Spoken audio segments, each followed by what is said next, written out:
The government has approved the setting up of the National Recruitment Agency or the NRA to streamline the process of recruitment, especially for the central government posts in the country.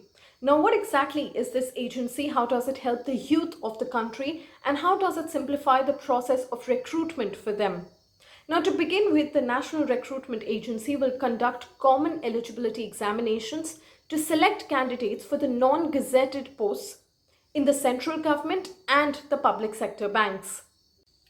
Now let's understand the role of this agency. The NRA aims at conducting a common entrance exam for the SSC, which is the Staff Selection Commission, the IBPS, which is the Institute of Banking Personnel Selection, and the Railway Recruitment Board.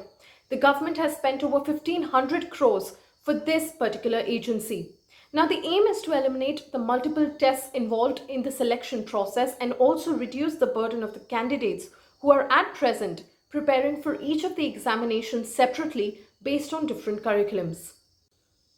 About 2.5 to 3 crore people apply for each of these examinations in India every year.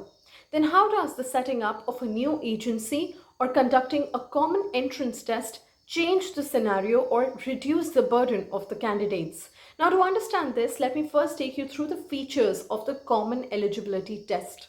The score of the CET will be valid for 3 years. There will be some relaxation for the upper age limit for those who come from the SC, ST, OBC and other categories. There will also be no restrictions on the number of attempts taken by the candidates. The examinations will be held twice a year separately for graduate, intermediate and class 10 levels. To begin with, the NRA in its initial phase will conduct examinations for banking, railway recruitment and the SSC posts. For the convenience of the candidates, a common portal will be created for registration, which will also offer a choice of centers. Now, based on the availability, the candidates will get allotted their respective centers.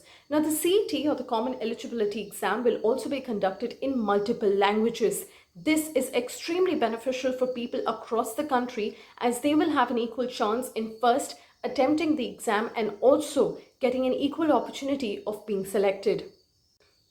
While all of this will be monitored by the National Recruitment Agency, the agency will also focus on setting up examination centers in every district of the country. Now, this will help the youth, especially the women from rural and far-flung areas who will not have to travel far away to appear for the examination.